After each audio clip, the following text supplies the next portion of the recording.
Salut à toi, cher ami, sois le bienvenu dans ce nouvel épisode du podcast Affiliation et site de niche. Ici Maximilien Labadie et aujourd'hui on va voir comment trouver une excellente idée de niche. Donc la première chose à savoir, c'est que pour trouver une bonne idée de niche, il faut réunir plusieurs ingrédients. Et s'il y a un de ces ingrédients qui n'est pas au rendez-vous, eh bien, le site de niche, eh bien, il peut être un échec. Donc voilà, il faut coupler tout simplement, pour commencer, un nombre de recherches mensuelles sur Google satisfaisant. On va essayer de chercher aussi un bon potentiel de monétisation, une concurrence faible, un produit qui se vend bien et aussi un produit qui est durable dans le temps. Donc, on va développer chacun de ces points un par un. Donc, tout d'abord, le nombre de recherches mensuelles. C'est quoi exactement? Il faut savoir que partout en France, les gens recherchent des requêtes sur Google et donc ce nombre de recherches, on peut aujourd'hui l'estimer de manière assez précise en utilisant des outils. Donc, on peut savoir par exemple que un produit qui est cherché plus de 10 000 fois sur Google, eh bien, c'est déjà pas mal du tout et on a un marché qui est mature avec lequel on va pouvoir générer des revenus normalement si tout se passe bien. Aussi, on peut avoir des produits qui sont peut-être moins recherchés, mais qui peuvent aussi très bien se vendre et qui peuvent avoir aussi d'excellentes commissions. Et dans ce cas-là, il n'y a pas de problème. Donc voilà, si c'est un excellent produit, éventuellement tu peux trouver, voilà, s'il y a plus de 5000 recherches mensuelles, ça passe. Et s'il n'y a pas beaucoup de concurrence aussi. Voilà. Ensuite, là, on a vu le nombre de recherches mensuelles. Ensuite, on a le potentiel de monétisation. Donc là, il faut réunir plusieurs ingrédients. Il faut savoir que des fois, il y a des produits qui sont beaucoup recherchés sur Google, mais qui sont très peu commandés en ligne. Donc là, ça, c'est un piège dans lequel il faut absolument pas tomber. Par exemple, il y a un mot-clé qui est Carport. Donc Carport, ça, il me semble que c'est un produit qui permet de couvrir sa voiture, en fait. C'est un espace vraiment de protection pour sa voiture. Ça s'appelle Carport. Donc ça, c'est pas mal recherché et il se trouve que personne ne va commander ce produit en ligne. En général, les gens ils vont aller l'acheter en se rendant, je sais pas où en fait, Castorama peut-être, Leroy Merlin. Je sais pas trop où on peut trouver ça, mais en tout cas, les gens ils vont aller en magasin pour l'acheter, ils vont pas l'acheter en ligne.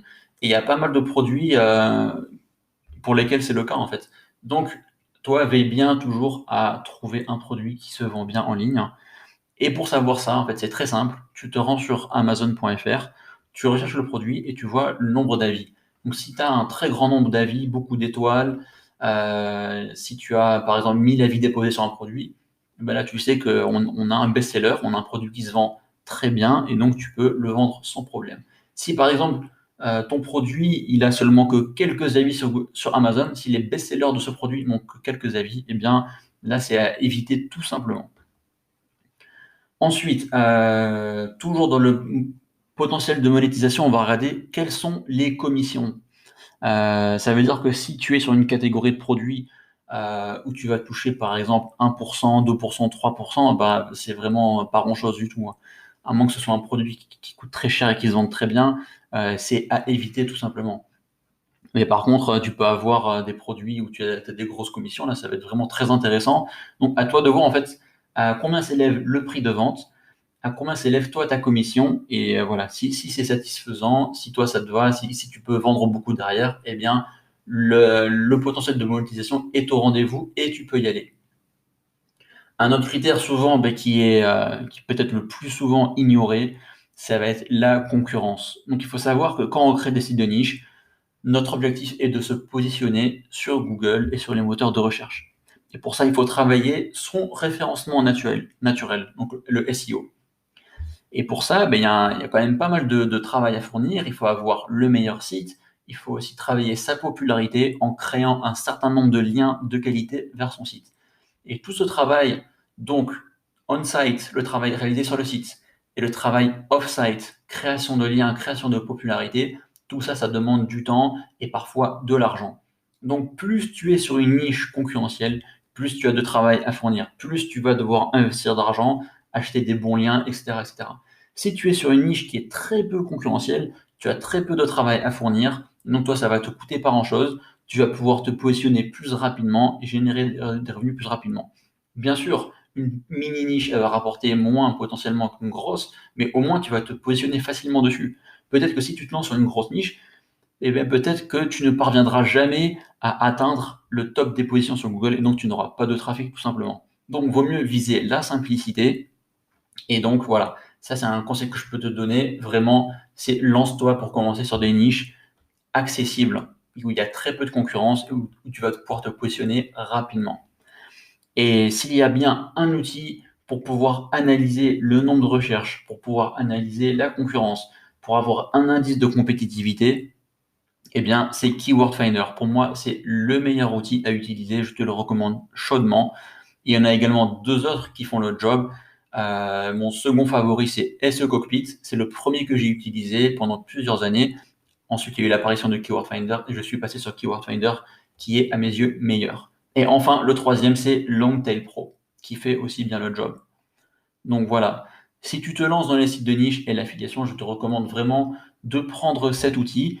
J'ai réalisé un avis complet sur le blog webnseo.fr où tu peux rechercher avis Keyword Finder. Donc Keyword Finder, c'est KW Finder et tu vas le trouver ainsi sur Google. Donc voilà pour la compétitivité. Ensuite, on a la durabilité de la niche. Donc en anglais, on dit evergreen. Ça veut dire en fait que des fois, tu peux avoir des produits qui sont très recherchés, qui se vendent très bien, etc. Mais ce sont des niches court-termistes. Par exemple, le dernier modèle de Samsung ou de iPhone ou de, voilà, je sais pas quelle dernière technologie, eh bien tout ça, ça peut très bien marcher sur le court terme. Mais après, tous les ans, tu as un nouveau modèle, tu as un nouveau modèle. Et finalement, les anciens modèles, ensuite, ils tombent dans l'abandon. Et ensuite, ça veut dire que tu as un site de niche qui part à l'abandon également. Tu as plus de vente du tout, en fait. Et moi, j'aime bien, quand je fais des sites de niche, eh bien, c'est toujours avec une vision très long terme. Quand on fait du SEO, c'est toujours une vision long terme. On investit sur plusieurs années.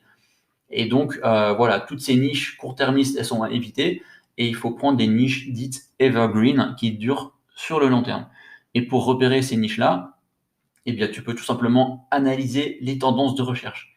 Donc ça, c'est directement inclus dans l'outil Keyword Finder, KW Finder. Ou autrement, tu peux aussi utiliser l'outil de Google qui est Google Trends. Et dessus, tu recherches ton mot-clé, tu vois comment ça évolue dans le temps. Et voilà, tu sais très bien qu'il y a des produits qui sont faits pour durer. Par exemple, je regarde autour de moi, il y a une table basse, il y a une chaise de bureau, il y a qu'est-ce qu'il peut y avoir d'autre? Une étagère, etc. Tout ça, ce sont des produits qui existent depuis toujours et qui continueront d'exister dans les 20-30 prochaines années. Donc ça, ce sont des niches durables, evergreen, sur lesquelles tu peux te lancer. Par exemple aussi, si tu fais un site de niche sur un jeu vidéo, eh bien, tu sais que la durée de vie elle va être assez courte. Pour certains jeux, ça peut être 1 ou 2 ans, d'autres, ça peut être 5 ans, mais bon, ça reste quand même pas très très long. Donc voilà. Enfin, dernier élément aussi sur lequel tu vas pouvoir t'appuyer, ce sont tes partenaires de monétisation en fait. Ça veut dire que, disons, si tu as un produit que tu souhaites mettre en avant, qui est disponible seulement chez un seul partenaire. Mais ça veut dire que si tu fais un site de niche sur ce produit spécifique, bah, tu es dépendant de ton partenaire. C'est-à-dire que si ton partenaire, lui, il ferme ses portes, et bien toi, tu te retrouves avec ton site de niche et rien à vendre dessus. Donc ça, c'est quand même assez dommage. Donc, si tu vends des produits, idéalement, vends des produits qui sont disponibles auprès de plusieurs partenaires. Par exemple, si tu vends un produit physique, on va rester sur les tables basses, mais tu sais qu'il y en aura toujours chez Amazon et chez ses concurrents directs, donc ça, il n'y a aucun problème. Si tu vends ensuite des produits numériques, ben là, peut-être que ça sera toujours, tu dépendras d'un partenaire. Mais c'est pourquoi je te recommande de faire un site de niche un peu plus généraliste, des fois pas forcément sur une solution très spécifique, mais vise toujours un petit peu plus large. Comme ça, tu vas pouvoir changer de partenaire facilement. Donc voilà, on a vu là tous les ingrédients à réunir pour avoir une excellente idée de niche. Voilà, comme tu l'as vu, s'il manque un seul de ces ingrédients, le projet peut être un échec. Donc veille bien à cocher toutes les cases au vert. Et si tu souhaites vraiment en savoir plus sur les sites de niche et l'affiliation, je t'invite à t'abonner à ce podcast et à me retrouver également sur le blog webnseo.fr. Si jamais tu as une question, eh bien, tu peux me laisser un petit message soit via la page contact, soit via un commentaire d'un article.